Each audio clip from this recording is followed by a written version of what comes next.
प्रिय मित्रों, नमस्कार। इस ई व्याख्यान में हम केन्स प्रतिष्ठित सिद्धांत और केन्स के विचार भाग 2 के अंतर्गत प्रतिष्ठित सिद्धांतों और केन्स द्वारा उसके समर्थन और विरोध में दिए गए विचारों के बारे में विस्तार से चर्चा करेंगे। और इससे पूर्व के व्याख्यान, जो कि इसका पहला भाग था, प्रथम भाग था, उसमें हमने केन्स के जीवन परिचय को भली भांति समझा था और केन्स द्वारा अर्थशास्त्र के क्षेत्र में दिए गए योगदान के बारे में विस्तार से समझा था और ये भी जाना था कि प्रतिष्ठित सिद्धांत मुख्य रूप से किन मान्यताओं पर आधारित है। यद्यपि मैंने इससे पूर्व के व्याख्यानों में भी प्रतिष्ठित सिद्धांतों के बारे में बताया था और कहा था कि प्रतिष्ठित सिद्धांत एडम स्मिथ और उनके अनुयायियों और उसके बाद की जो विचारधारा चली आ रही है वो प्रतिष्ठित विचारधारा कहलाती है। उसमें न्यू क्लासिकल इकोनॉमिक्स जो है वो भी इसके साथ जुड़ी हुई है और उसके बाद में कल्याणवादी अर्थशास्त्र यानी कल्याणवादी विचारधारा आई थी, वो भी प्रतिष्ठित विचारधारा को ही आगे बढ़ा रही थी मूल रूप से। यद्यपि प्रतिष्ठित विचारधारा जो है वो एडम स्मिथ, जेबी से और इनके साथ इनके अनुयायियों द्वारा जो विचार प्रतिपादित किए थे या जो सिद्धांत प्रतिपादित है, वो सिद्धांत कुछ मान्यताओं को लेकर चलता है और उन मान्यताओं में जो खास बात है वो ये है कि वो ये कहते थे कि स्वतंत्र अर्थव्यवस्था होनी चाहिए, यानी मुक्त अर्थव्यवस्था होनी चाहिए। सरकार का किसी भी तरह का हस्तक्षेप नहीं होना चाहिए, फ्री इकोनॉमी और लेसेस फेयर होना चाहिए। जब लेसेस फेयर होगा अर्थात सरकार का कोई हस्तक्षेप नहीं होगा तो बाजार का संतुलन स्वतः ही होगा और बाजार का जो स्वतः संतुलन होता है वह दीर्घकालीन शक्तियों द्वारा होता है और ये दीर्घकालीन शक्तियाँ बाजार की शक्तियाँ कहलाती हैं और बाजार की शक्तियाँ यानी मांग और पूर्ति के द्वारा अर्थव्यवस्था में दीर्घकालीन संतुलन स्थापित करने में मदद करती है, सहयोग करती है और यही मुख्य शक्तियां हैं जो अर्थव्यवस्था को दीर्घकालीन संतुलन में रखती है। यद्यपि कभी कभार यदि असंतुलन होता है तो वो केवल अल्पकालीन समस्या है, दीर्घकाल में स्वतः ही संतुलन हो जाएगा और स्वतः संतुलन करने के लिए बाजार की शक्तियाँ महत्वपूर्ण शक्तियाँ होती है। सरकार को किसी तरह का हस्तक्षेप करने की आवश्यकता नहीं होती है। सरकार को तो कम से कम टैक्स लेना चाहिए, कम से कम कर लगाए और कम से कम खर्चा करे। ये सरकार के बारे में प्रतिष्ठित जो विचारधारा है उनके अर्थशास्त्रियों के यही विचार थे, यही उनका मानना था। और साथ में ये भी कहते थे कि अर्थव्यवस्था में संतुलन दीर्घकालीन संतुलन होता है।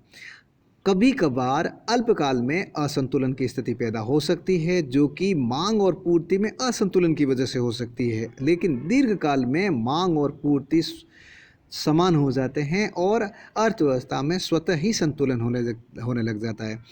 चाहे वो वस्तु बाजार हो या सेवा बाजार हो या फिर मुद्रा बाजार हो या फिर साधन बाजार हो, सभी वस्तुओं जैसे सभी उत्पादन के साधन हो या सभी चीज़ों, सभी वस्तुओं, सभी सेवाओं का मूल्य, कीमत, उत्पादन की मात्रा, पूर्ति, मांग सभी बाजार की शक्तियों द्वारा ही तय होती है, निर्धारित होती है।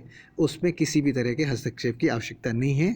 बाजार स्वतः ही संतुलन पैदा कर देता है और इसलिए जितने भी रोज़गार के साधन हैं, जितने भी उत्पादन के साधन हैं, वो सभी रोज़गार की स्थिति में रहते हैं। अल्पकाल में कभी कभार असंतुलन की स्थिति आ सकती है, लेकिन दीर्घकाल में पुनः संतुलन आ जाएगा और पूर्ण रोज़गार की स्थिति बनी रहती है। पूर्ण रोज़गार का मतलब यहाँ पे उन्होंने ये बताया था कि जो भी उत्पादन का साधन रोज़गार चाहता है और उसकी योग्यता है उसके अनुसार उसे रोज़गार मिल जाता है, इसलिए पूर्ण रोज़गार की स्थिति रहती है। साथ में जेबी से के द्वारा जो बाजार नियम प्रतिपादित है, जो से के बाजार के नियम के रूप में जाना जाता है, जॉन बैप्टिस्ट से उनका पूरा नाम था, उन्होंने कहा था कि पूर्ति स्वयं अपनी मांग पैदा करती है। Supply creates its own demand, यानी कि पूर्ति स्वयं अपनी मांग पैदा करती है। वस्तुओं को एक बार आप बना दीजिए और बाजार में फेंक दीजिए, उसके अपने आप खरीदार आ जाएंगे। कभी भी वस्तु बनी हुई अनबिकी नहीं रहेगी। जब वस्तु बनी है तो वो बिक जाएगी। यानी कि वस्तु के उत्पादन से लेकर बाजार तक की प्रक्रिया को अपनाइए, आगे की प्रक्रिया स्वतः होती जाएगी। यानी कि उत्पादन कीजिए और बाजार में भेज दीजिए। बाजार में उसके खरीदार, उसके मांग करने वाले स्वतः ही पैदा होते हैं, अपने आप ही मांग करने वाले हो जाएंगे। उसका कारण उन्होंने ये बताया था कि जो उत्पादन के साधन एक तरफ उत्पादन में अपना योगदान देते हैं तो उसके बदले उन्हें आय प्राप्त होती है, और जब आय प्राप्त होती है तो वो मुद्रा के रूप में होती है। और उसके बाद में उत्पादन के साधन, खास करके श्रम साधन भी होता है और साध्य भी होता है, तो वे अपनी आवश्यकताओं की पूर्ति के लिए पुनः बाजार में जाएंगे। जो उन्होंने अपने उत्पादन में दिए गए योगदान के बदले मुद्रा अर्जित की है या फिर आय अर्जित की है, उसको लेकर मुद्रा के माध्यम से अपनी आवश्यकताओं की वस्तुएं खरीदने के लिए बाजार में जाएंगे और बाजार में अपनी पसंद की वस्तुएं लेकर आएंगे। इस कारण से जो उत्पादन कर रहा है वे ही वापस उसका उपभोग भी कर रहे हैं। यही कारण होता है कि उत्पादन जितना होता है उतना ही उपभोग कर लिया जाता है। इसीलिए इसका नाम पूर्ति स्वयं अपनी मांग पैदा करती है। उन्होंने कहा था supply creates it's sound demand, अर्थात जितना उत्पादन किया जाता है उतना ही उपभोग कर लिया जाता है। इसलिए बाजार में कभी भी अति उत्पादन की समस्या नहीं रहती है, अर्थात अति उत्पादन की समस्या कभी उत्पन्न नहीं होती। ऐसा प्रतिष्ठित विचारधारा के समर्थकों और प्रतिष्ठित विचारधारा के अर्थशास्त्रियों का मानना था। 1930 तक सब कुछ ऐसे ही चलता रहा, लेकिन 1930 की जब आर्थिक मंदी आई, जिसे तीसा की महामंदी के रूप में जाना जाता है, तब जितने भी विचार है वो एक तरह से धराशायी होते से नजर आ रहे थे। अर्थात कहते हैं कि पूर्ति स्वयं अपनी मांग पैदा करती है, अति उत्पादन की समस्या उत्पन्न नहीं होती है, पूर्ण रोजगार की स्थिति होती है और असंतुलन की स्थिति केवल अल्पकालिक होती है, दीर्घकाल में सब कुछ ठीक हो जाता है। लेकिन यहाँ पे जो नज़र आ रहा था वो सब कुछ उल्टा नज़र आ रहा था। पूर्ति तो थी लेकिन उसके खरीदार नहीं थे, अर्थात बाजार वस्तुओं से अटा पड़ा था, भरा पड़ा था, उसकी मांग करने वाले नहीं थे। उत्पादक उत्पादन करके बाजार में भेज रहा था लेकिन उसके उतनी मात्रा में मांग करने वाले उपभोक्ता नहीं आ पा रहे थे। इस कारण से अति उत्पादन की समस्या नज़र आने लगी और थोड़े ही समय बाद में बाजार वस्तुओं से अटा पड़ा नज़र आ रहा था। जब वस्तुएं पहले वाली अनबिकी रह गई तो रिटेलर ने होलसेलर को ऑर्डर नहीं दिए और होलसेलर ने आगे उत्पादक को ऑर्डर नहीं दिए। जब उत्पादक को जो नए ऑर्डर नहीं मिले तो उसके कारण से उन्होंने उत्पादन कम करना शुरू किया या फिर बंद करने की तरफ जाने लगे। तो ऐसी स्थिति में उत्पादन के साधन जो उसमें उत्पादन के क्षेत्र में लगे हुए थे उनका रोजगार छिनता जा रहा था। तो जब उत्पादन के साधनों का रोजगार छिनता है तो उनकी आय भी कम पड़ती है। जब आय कम पड़ी तो जो उत्पादन के साधन थे, मुख्य रूप से श्रम या फिर श्रम जिनके आधिपत्य में होती है मालिक, चाहे वो पूंजी हो चाहे वो भूमि हो, तो उन सब के ही उत्पादन के साधनों के जो मालिक हैं उनकी आय कम होने पर उन्होंने अपनी मांग भी कम कर दी। इस तरह से एक ऐसा विशेष सर्कल बना जिसकी वजह से आर्थिक महान मंदी उत्पन्न हो गई और जो प्रतिष्ठित विचारधारा या जो अभी तक के जो विचार आ रहे थे या अर्थशास्त्रियों द्वारा प्रतिपादित नियम और सिद्धांत थे एक तरह से धराशायी होते नजर आ रहे थे।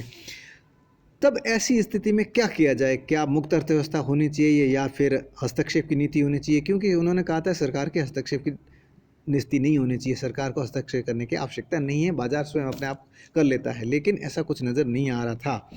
किन्ज जो कि पहले प्रतिष्ठित विचारधारा के समर्थक थे, 1930 की महान मंदी से पहले किन्ज भी प्रतिष्ठित सिद्धांतों को और मार्शल द्वारा प्रतिपादित सभी सिद्धांतों को बड़े चाव से बढ़ाते थे और उन्हें ही वो सत्य मानते थे। लेकिन 1930 की महान मंदी को देखकर उन्होंने इस जो विचारधारा चली आ रही थी या फिर जो सिद्धांत नज़र आ रहे थे उसमें कहीं पर भी इस महान मंदी से उबरने के हल नज़र नहीं आ रहे थे। लोग प्रश्न कर रहे थे कि आप कहते हो ऐसे हो जाता है, अर्थशास्त्र कहती है ऐसे होता है, अर्थशास्त्री आप हैं, आप बताइए कि ऐसी स्थिति क्यों है? आप तो कहते हैं अति उत्पादन की समस्या उत्पन्न नहीं होती है, पूर्ति स्वयं अपनी मांग पैदा करती है, पूर्ण रोजगार की स्थिति बनी रहती है, लेकिन ऐसा क्यों है कि न तो पूर्ति स्वयं अपनी मांग पैदा कर पा रही है और बाजार अति उत्पादन का शिकार होता जा रहा है, और रोजगार की जो साधन हैं, उत्पादन के साधन हैं, वो बेरोजगार होते जा रहे हैं। ये सब कैसे है? और जब है तो इससे उभरने के उपाय क्या होंगे? तो ऐसी स्थिति में केन्ज के विचार बदल जाते हैं। इससे पूर्व केन्ज प्रतिष्ठित सिद्धांतों के समर्थक थे और उन्हें ही पढ़ाते थे, लेकिन 1930 की महान मंदी को देखकर उनके विचार बदल जाते हैं। 1930 की महान मंदी के बाद में वे इसकी खोजबीन शुरू करते हैं, और ऐसा आखिर हुआ क्यों, और हुआ है तो उसके पीछे कारण क्या है, और कारण है तो उनका जो निवारण क्या हो सकता है, इस मंदी से उबरने के तरीके कौन कौन से हो सकते हैं, क्या हो सकते हैं, क्या अभी तक के सिद्धांत इसमें सफल हो सकते हैं, या फिर इन सिद्धांतों के अलावा भी कुछ हो सकता है। उसके बाद केन्ज ने अपने विचारों को और अपने अनुभव को इस्तेमाल करना शुरू किया और कुछ नई खोजबीन करना शुरू किया। उनको लगा कि अर्थव्यवस्था आखिर चलती कैसे है, अर्थव्यवस्था में उतार चढ़ाव कैसे आता है, क्यों ऐसा हुआ कि आर्थिक मंदी आ गई, अर्थव्यवस्था रुक सी क्यों गई है, और अर्थव्यवस्था कभी ऊपर चढ़ती है तो कैसे चढ़ती है, उसके कारण क्या होती है, जब नीचे उतरती है तो क्या होती है, और रुक सी जाती है तो उसके क्या कारण होते हैं। तो उन्होंने कारण ढूंढे और अंत में जो उन्होंने निष्कर्ष निकाला वो ये रहा कि अर्थव्यवस्था सुचारू रूप से तब संचालित होती है जब अर्थव्यवस्था में रोजगार की स्थिति हो, आय सृजित होती रहे और उत्पादन चलता रहे। अर्थात रोजगार, आय और उत्पादन का स्तर अर्थव्यवस्था के स्तर को तय करता है। यानी कि अर्थव्यवस्था को सुचारू रूप से संचालित करना है तो हमें रोजगार, आय और उत्पादन के स्तर को बढ़ाना पड़ेगा। अर्थात आय, रोजगार, उत्पादन को सुचारू रूप से संचालित करना पड़ेगा। और आगे वो ये कहते हैं कि अर्थव्यवस्था इन तीन तत्वों पर, जो कि बहुत महत्वपूर्ण तत्व है, रोजगार, आय और उत्पादन, इन तीन तत्वों पर निर्भर करती है। और यदि ये तीनों बढ़ते हैं तो अर्थव्यवस्था ऊपर की ओर बढ़ती है, और यदि तीनों गिरते हैं तो अर्थव्यवस्था नीचे की ओर जाती है। अब आगे वो ये कहते हैं कि रोजगार, आय और उत्पादन तीन ऐसे तत्व है अर्थव्यवस्था के जो तीनों ही अंतर संबंधित है, इंटर रिलेटेड है तीनों।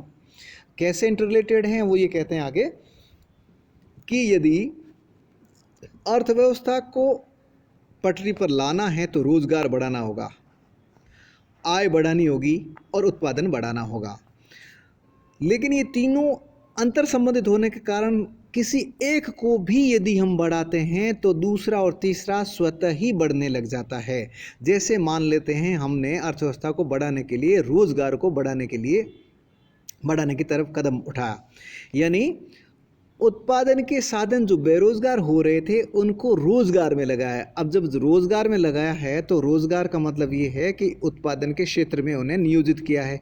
जब उत्पादन के क्षेत्र में नियोजित किया है तो उन्होंने मिलकर कोई न कोई उत्पादन किया है। यानी कि जब उत्पादन के साधनों को रोजगार में लगाया है तो वो प्रतिदिन, प्रति सप्ताह, प्रति माह, प्रति वर्ष कुछ न कुछ उत्पादन करेंगे। यानी कि रोजगार में वृद्धि करने पर उत्पादन स्वतः ही बढ़ेगा। और जब उत्पादन बढ़ेगा, रोजगार बढ़ाया जिससे उत्पादन बढ़ा, तो उत्पादन में अपने उत्पादन के लिए अपने द्वारा दिए गए योगदान के बदले उत्पादन के साधन बिना पारिश्रमिक के कार्य नहीं करेंगे। अर्थात उसके बदले उन्हें कुछ पारिश्रमिक, कुछ रिटर्न देना पड़ेगा, प्रतिफल के रूप में चुकाना पड़ेगा। यदि वो श्रम है तो मजदूरी के रूप में, प्रबंधक है तो उसको वेतन के रूप में, भूमि है तो उसे लगान के या किराए के रूप में, भूमि और भवन के लिए किराया, और पूंजी है, मुद्रा है तो उसके बदले ब्याज देना पड़ेगा। अर्थात उत्पादन के साधनों को उत्पादन के लिए रोजगार देने पर, नियोजित करने पर उन्हें कुछ चुकाना पड़ेगा प्रतिफल के तौर पे, और वो उत्पादन के साधनों की आय होगी। ये जो आय होगी वो आगे चलकर उत्पादन के साधनों की उपभोग का स्तर बढ़ाएगी, मांग को प्रेरित करेगी, मांग को सृजित करेगी। तो एक तरह से अर्थव्यवस्था को बढ़ाने के लिए रोजगार, आय या उत्पादन को बढ़ाया जाए तो अर्थव्यवस्था पटरी पर आ सकती है, अर्थव्यवस्था को आगे बढ़ाया जा सकता है। यानी इन तीनों तत्वों को बढ़ाते हैं तो अर्थव्यवस्था बढ़ती है, और इन तीनों तत्वों में से किसी एक तत्व को भी बढ़ाते हैं तो भी अर्थव्यवस्था आगे की ओर बढ़ती है। और दूसरी तरफ मैंने केवल एक तरफ कहा कि उत्पादन के साधनों के आए। अब मैं आगे बढ़ता हूँ और कहता हूँ कि उत्पादन में जिसने भी लगाया है रोजगार के लिए, रोजगार बढ़ाने के लिए, तो उत्पादन हुआ है, उस उत्पादन को बेचने पर उत्पादक को आय प्राप्त होगी।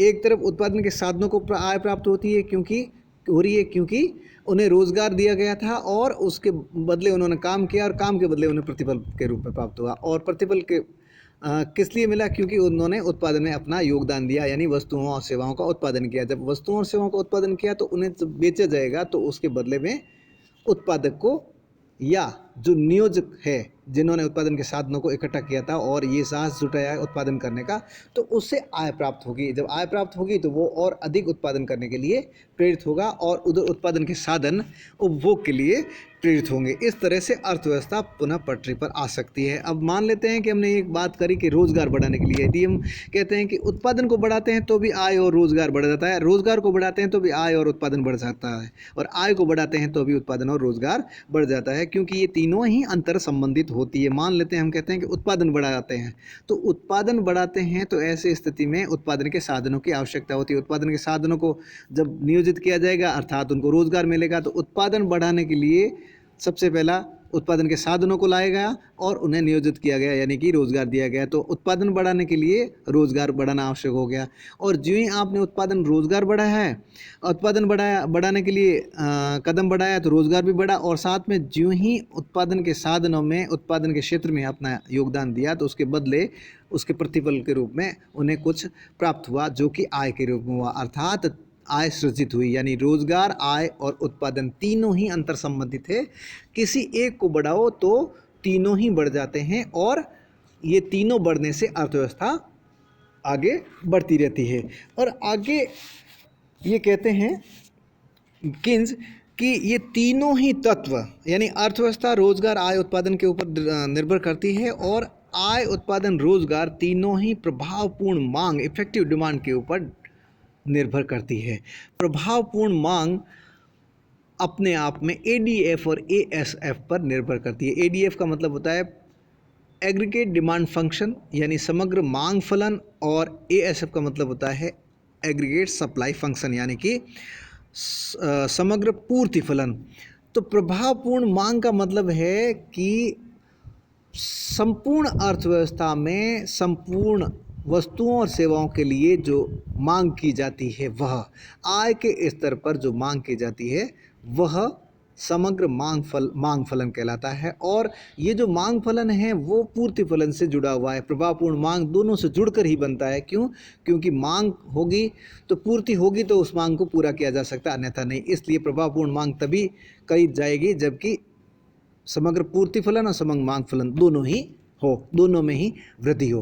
क्योंकि मांग, केवल मांग हो जाने से भी प्रभावपूर्ण मांग नहीं बढ़ सकती, और केवल पूर्ति हो जाने से भी मांग नहीं बढ़ सकती। लेकिन एक को बढ़ाने पर दूसरा प्रेरित होता है, और प्रेरणा मिलने से दोनों ही चीज़ें बढ़ने लगती है, जिसके कारण से प्रभावपूर्ण मांग बढ़ती है। अब इफेक्टिव डिमांड बढ़ाने के लिए इन दोनों को ही बढ़ाना होगा। लेकिन होता क्या है कि जो मंदी काल होता है उसमें पूर्ति फलन ठप हो जाता है। क्यों होता है? एक स्तर के बाद में ठप हो जाता है, रुक जाता है। क्यों रुक जाता है? क्योंकि वस्तुएं पहले से ही उत्पादित करी गई थी, वही अभी तक नहीं बिकी है, और अति उत्पादन की समस्या पहले से ही है, वस्तुएं अनबिकी पड़ी है। तो कोई भी उत्पादक नई उत्पादन के लिए प्रेरित नहीं होगा, नया उत्पादन नहीं करेगा, क्योंकि जो भी प्राइवेट इन्वेस्टर होते हैं, जो भी प्राइवेट प्रोड्यूसर होते हैं, वो प्रॉफिट ओरिएंटेड होते हैं, यानी लाभ से प्रेरित होते हैं। यानी लाभ मिलता है तो उत्पादन करेंगे, अन्यथा अपनी वस्तुएं नहीं बेचेंगे, नया उत्पादन नहीं करेंगे। तो अल्प मंदी काल जो है, वो मंदी काल के दौरान पूर्ति फलन जो है वो रुक सा जाता है। चूँकि हम प्रतिष्ठित विचारधारा कहती थी कि अल्पकालीन अर्थव्यवस्था होती है, दीर्घकाल में सब कुछ संभव सही हो जाता है। तो ये कहते हैं कि मंदीकाल और अल्पकाल के अंतर्गत किंज कहते हैं कि पूर्ति फलन जो है वो स्थिर हो जाता है। क्यों? क्योंकि पहले वाली वस्तुएं अनबिकी पड़ी है।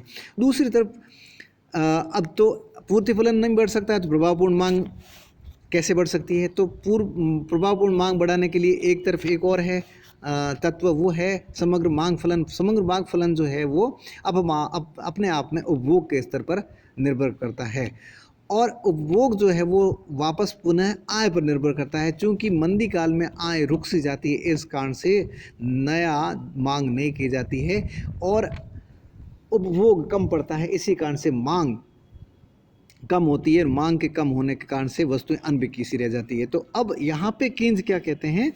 किंज इसको प्रभावपूर्ण मांग को अलग से पढ़ा जा सकता है, हम अलग से पढ़ेंगे, लेकिन हम यहाँ पे ये कहना चाहता हूँ, मैं शॉर्ट में बताना चाहूँगा अब कि समग्र मांग फलन और समग्र पूर्ति फलन यहाँ जाके स्थिर होता है। तो ऐसी स्थिति में एक चीज़ रह गई है, और वो है बहुत ही महत्वपूर्ण कि मंदी काल से उबरने के लिए बहुत ज़्यादा ज़रूरी है और सबसे पहला कदम है वो किसके द्वारा उठाया जाना चाहिए? वो है सरकार, यानी सरकारी हस्तक्षेप होना आवश्यक है। लेसेस फेयर की स्थिति कभी भी अर्थव्यवस्था में पुनः अर्थव्यवस्था को सुचारू नहीं कर सकती और न ही मंदी से उबार सकती है। इसलिए आवश्यक है कि सरकार हस्तक्षेप करे। अब उसके लिए हस्तक्षेप करे और गवर्नमेंट एक्सपेंडिचर करे। क्यों? क्योंकि न तो आय है, जिसके आय न होने के कारण उपभोग और मांग रुकी हुई है, और पूर्ति भी नहीं हो रही है क्योंकि उनकी भी आय नहीं है। तो ऐसी स्थिति में सरकार खर्च करे, गवर्नमेंट एक्सपेंडिचर करे, जिससे लोगों को आय प्राप्त होगी और फिर वो मांग करेंगे तो पूर्ति करने वाले प्रेरित होकर नया उत्पादन करेंगे, और इस तरह से समग्र मांग फलन और समग्र पूर्ति फलन बढ़ेंगे, जिससे प्रभावपूर्ण मांग बढ़ेगी और जिससे आय, उत्पादन और रोजगार का स्तर बढ़ेगा और अर्थव्यवस्था पुनः पटरी पर आ सकती है। तो गवर्नमेंट एक्सपेंडिचर कैसे करे, उसके लिए और कहाँ से करे, उसके लिए उन्होंने 2-3 शब्द कहे थे, उसके बारे में मैं आपको बताना चाहूँगा। कहते हैं कि सरकार को, क्योंकि सरकार के लिए तो ये विचार थे प्रतिष्ठित अर्थशास्त्रियों के कि सरकार को कम खर्च करना चाहिए और कम ही टैक्स लगाना चाहिए। चूँकि मंदी काल है तो ऐसी स्थिति में नया टैक्स लगा नहीं सकती, आय ला नहीं सकती, तो आय नहीं सरकार के पास तो खर्च कहाँ से करेगी? पहली बात तो ये, और खर्च करे तो किस रूप में करे? तो सबसे पहले आय कहाँ से हो, उसके लिए उन्होंने कहा था कि बजट बनाया जाए वो जो कि बजट को घाटे का बनाया जाए, अर्थात आय और व्यय। चूँकि सरकार की नई आय तो है नहीं, इसलिए व्यय ज़्यादा होगा तो घाटे का होगा, घाटे का बजट बनेगा। तो जो घाटे का बजट जो है वो उस घाटे को पूरा करने के लिए उन्होंने जो व्यवस्था थी उसको हीनार्थ प्रबंधन कहते हैं, डेफिसिट फाइनेंसिंग कहते हैं, घाटे की वित्त व्यवस्था। और खर्च कैसे करें उसके लिए कहा है कि सरकार को जब मंदी का दौर हो तो सरकार को खर्चा करना चाहिए, गवर्नमेंट एक्सपेंडिचर करना चाहिए। सरकारी निवेश ही मंदी से उबार सकती है। कैसा निवेश कर सकती है? कि इंफ्रास्ट्रक्चर डेवलपमेंट करें, नदियों के ऊपर पुल बनाएं, सड़कें बनाएं, एयरपोर्ट बनाएं, या जो भी आधारभूत संरचना नहीं है उनमें विस्तार की जाए और इन पर खर्च करे, जिससे लोगों को रोजगार मिलेगा आय मिलेगी तो उनकी क्रय शक्ति बढ़ेगी, अर्थात मांग बढ़ेगी तो वस्तुएं अनबिकी है जो बिक जाएगी, जिससे उत्पादनकर्ता प्रेरित होंगे और नया उत्पादन करेंगे तो अधिक लोगों को रोजगार प्राप्त होगा। अर्थात यहाँ पे ये कहते हैं गवर्नमेंट एक्सपेंडिचर करे, यानी सरकारी हस्तक्षेप किया जाए और सरकारी हस्तक्षेप के तहत सरकारी व्यय किया जाना चाहिए, गवर्नमेंट एक्सपेंडिचर होना चाहिए। अब गवर्नमेंट एक्सपेंडिचर किस रूप में किया जाए उसका बताया उन्होंने कि आधारभूत संरचना या इस तरह के कोई भविष्य का प्लान बनाकर किया जा सकता है। तो किसी ने एक सवाल पूछा कि यदि कुछ भी नहीं है, सब कुछ बना दिया, सब कुछ तय है, तो क्या किया जाना चाहिए? तो उन्होंने कहा था कि 2 ग्रुप बना दिए जाए मजदूरों के, एक खड्डा खोदेगा, एक गड्ढा भरेगा, यानी गड्ढा खोदे और गड्ढा भरे। जब एक ग्रुप गड्ढा खोद रहा होता है तो दूसरा ग्रुप बैठ जाए, रेस्ट करे, और जो ही गड्ढा खोदता है तो दूसरा ग्रुप आए उसको भर दे। इस तरह से काम दिया जा सकता है। तो किसी ने पूछा भाई ऐसा क्यों, इससे क्या होगा? तो इससे कुछ नहीं होगा, उत्पादन तो नहीं होगा, लेकिन एक चीज़ ज़रूर होगी। क्या होगी? एक तो है लोग दिन भर उसमें बिजी हो जाएंगे और उससे शाम को बिना पैसे के अर्थात बिना उनको कुछ प्राप्त हुए कोई भी व्यक्ति कुछ भी नहीं करना चाहता है। इसलिए शाम होते ही वो मांगेंगे पैसे, यानी उनको हर दिन का या प्रति सप्ताह के रूप में कुछ चुकाना पड़ेगा। और ये गड्ढे भरने और गड्ढे खोदने वाली प्रक्रिया के तहत उन लोगों को रोजगार मिल जाएगा और उसके बदले उनको सरकार पैसे देगी। और वो जो पैसे हैं वो उस क्षेत्र में लगे अर्थात खड्डा खोदने और खड्डा भरने के इस कार्य में लगे लोगों की आय होगी, और आय जो है वो क्रय शक्ति बढ़ाएगी। और लोगों में मन में विश्वास पैदा हो जाएगा कि कितने भी महान मंदी आ जाए सरकार हमें भूखा नहीं रहने देगी। तो मंदी के दौर में व्यक्ति अपनी आय का हिस्सा ज़्यादा बचाने की कोशिश करने लग जाता है, क्योंकि उसको भविष्य सताने लग जाता है कि आज रोज़गार है, कल के दिन हो ना हो।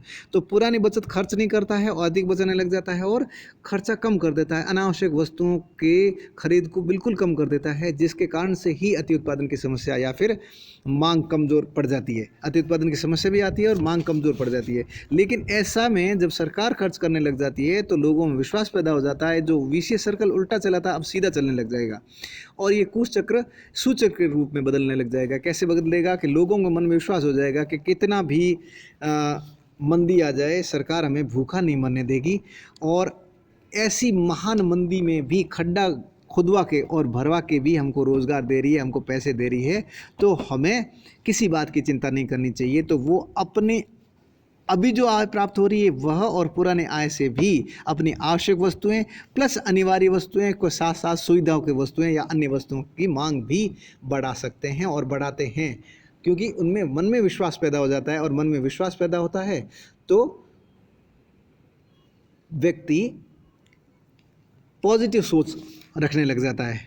तो पॉजिटिव सोच से, मन में विश्वास से क्रय शक्ति बढ़ जाती है, मांग बढ़ने लग जाती है, जिससे जो वस्तुओं की मांग बढ़ने से वस्तुओं का उत्पादन बढ़ने लग जाता है। जो लोग इधर लगे हुए थे पहले, अब धीरे धीरे जब उत्पादन के क्षेत्र को फिर से डिमांड बढ़ने लग जाती है तो उत्पादन पुनः शुरू हो जाता है, पहले की तुलना में और ज़्यादा होने लग जाता है। तो ऐसी स्थिति में जो पहले जिन कार्यों में लगे हुए थे लोग धीरे धीरे नियोजित होने लग जाते हैं, और जो गड्ढा खोदने और इधर भरने में आए थे वो भी लोग सोचने लग जाते हैं कि ये तो अस्थायी काम है, मुझे अपने मूल काम में जाना चाहिए या फिर मेरा जो स्थायी काम है उसमें करना चाहिए। इस तरह से वो अपना काम शुरू कर देते हैं और जो उत्पादन क्षेत्र है वो पुनः पटरी पर आ जाता है और मांग बढ़ने के कारण से अति उत्पादन की समस्या समाप्त हो जाती है। और लोगों जब उत्पादन क्षेत्र पुनः सुचारू होने लग जाता है तो रोज़गार, जो उत्पादन के साधन है उनको रोज़गार पुनः प्राप्त हो जाता है। जब पुनः रोज़गार प्राप्त होता है तो आय सृजित होने लग जाती है और इस तरह से वापस सुचक्र चलता है, जिससे अर्थव्यवस्था पुनः पटरी पर आ जाती है। अब सवाल ये था कि सरकार के पास पैसे नहीं है तो सरकार खर्चा कहाँ से करे। आधारभूत संरचना हो, चाहे गड्ढा खोदने की और भरने की बात हो, कह तो दिया हम ना खर्चा करें, लेकिन खर्च करे कहाँ से। तो उसके लिए सरकार को बजट घाटे का बनाना चाहिए, अर्थात आय इतनी है नहीं, व्यय ज़्यादा हो गया, तो जितना व्यय हुआ है अधिक उसको घाटे की वित्त व्यवस्था के रूप में उसको पूरा किया जाए, अर्थात हीनात प्रबंधन किया जाए। इसके कई तरीके बताएं। सबसे पहला उन्होंने कहा लीफ रेकिंग। इस घाटे को पूरा कैसे किया जाए उसके लिए सबसे पहले कहा लीफ रेकिंग, यानी कि जब पतझड़ आता है, जैसे मंदी का दौर है तो पतझड़ जैसा दिखता है, तो पतझड़ आता है तो बहुत सारी पत्तियां एकदम बिखर जाती है, लेकिन जब हवा हल्की सी भी आती है तो उड़ उड़ के बहुत दूर चली जाती है, पर उनको इकट्ठा किया जाए। यहाँ पे लीफ रेकिंग का मतलब ये है, उदाहरण लीफ रेकिंग का दिया है, पतझड़ में पेड़ों से झड़ जाती है और इधर उधर बिखरने लग जाती है, लेकिन उनको इकट्ठा किया जाए तो एक ढेर बन सकता है। और इसी तरह से लोगों के पास में चाहे कितनी भी मजबूरी हो, हर व्यक्ति हर समय कुछ न कुछ बचाता है। तो स्मॉल सेविंग्स के रूप में हर व्यक्ति के पास में, हर परिवार के पास में, हर क्षेत्र में कुछ न कुछ लघु बचतें होती है, और उन लघु बचतों को थोड़ा थोड़ा करके आकर्षित करके सरकार अपने पास ले ले, चाहे वो ब्याज का लालच दिखाए या फिर सोने और चांदी का सिक्का रिटर्न करते समय देने का लालच दे, या किसी भी तरह से उन स्मॉल सेविंग्स को अपनी तरफ आकर्षित करे और अपने भंडार को सुरक्षित करे, संरक्षित करे। इसको लीफ रेकिंग का है। अब आगे बताते हैं वो कि लीफ रेकिंग से कैसे होगा काम, कि जब छोटी छोटी बचतें इकट्ठी हो जाती है तो वो एक बड़ा अमाउंट हो जाएगा और उससे खर्च किया जा सकता है। कैसे किया जा सकता है, जिस तरह से पतझड़ में पत्ते पड़े हैं उन सबको इकट्ठा किया तो एक बड़ा सा ढेर दिखेगा, और उसमें आप तीली लगाइए तो क्या होगा कि एकदम जैसे उजाला होगा और बहुत दूर दूर तक ऐसे ज्वालाएं जाएगी, जिससे पता चलेगा दूर से देखने पर ये पता चलेगा कि वहाँ बहुत ज़्यादा आग लग रही है, पता नहीं क्या हुआ है। यानी कि इसको इन्होंने नाम दिया पंप प्राइमिंग। यानी कि जिस तरह से हम पानी पिलाते हैं पौधों को और जब नली होती है उसको हम आगे से पकड़ते हैं तो दूर के पौधे को भी पानी पिलाया जा सकता है, तो इसके पंप प्राइमिंग। यानी कि जो छोटी छोटी बचतें थी उनसे इकट्ठा करके इस तरह के काम भी करवा देना। यदि आपके पास आदर्श संरचना काम कराने के बाकी नहीं रहे हैं तो गड्ढा खोदने और भरने का काम भी करवा दीजिए। अर्थात केवल ये बताइए कि लोगों को ये बताइए कि सरकार के पास खूब पैसे हैं, सरकार कभी भी आपको भूखा नहीं मरने देगी। यानी कि दिखावा करना चाहिए, दिखना चाहिए कि कितना कुछ हमारे पास में है। पंप एंड शो भी कहते हैं जिस तरह से, इसी तरह से पंप प्राइमिंग नाम दिया इसका। यानी कि पत्तियों को इकट्ठा करके जब आग लगाएंगे वो थोड़ी देर के लिए ही दिखती है, वो ज़्यादा देर तक नहीं हो सकती। यदि उसमें लकड़ी डाली जाए और मोटी मोटी लकड़ी डाली जाए छोटी के साथ में तो धीरे धीरे जब बड़ी लकड़ी जलने लग जाती है तो लंबे समय तक आग हो सकती है, लेकिन उससे पत्तियों से कोई ज़्यादा देर तक आग नहीं लगाई जा सकती। लेकिन दूर से खड़े व्यक्ति को यही दिखता है कि बहुत कुछ है, यानी पंप प्राइमिंग दिखने को लगता है। पंप एंड शो वाली बात है, दिखने वाली बात है कि दिखने में लगता है कि सरकार के पास बहुत पैसे हैं और वो कभी भी कैसी भी स्थिति में हम लोगों को, नागरिकों को भूखा नहीं मरने देगी। कैसी भी स्थिति हो वो रोज़गार देगी, वो सहायता करेगी, आर्थिक सहायता करेगी, रोज़गार देगी, आय सृजन करेगी, और जिससे हमारा गुजारा होता रहेगा। इससे विश्वास पैदा होगा और विश्वास पैदा होने से मांग पैदा होगी और मांग पैदा होने से वस्तुएं बिकेगी। जब वस्तुओं की मांग बढ़ेगी तो उत्पादन बढ़ेगा, उत्पादन बढ़ेगा तो रोज़गार, आय सृजित होगी, और आय, उत्पादन, रोज़गार तीनों बढ़ेंगे तो अर्थव्यवस्था सुचारू रूप से संचालित होगी। यह मुख्य विचार केन्स के थे जो कि उनकी अपनी पुस्तक जनरल थ्योरी में दिए गए हैं। Thank you very much.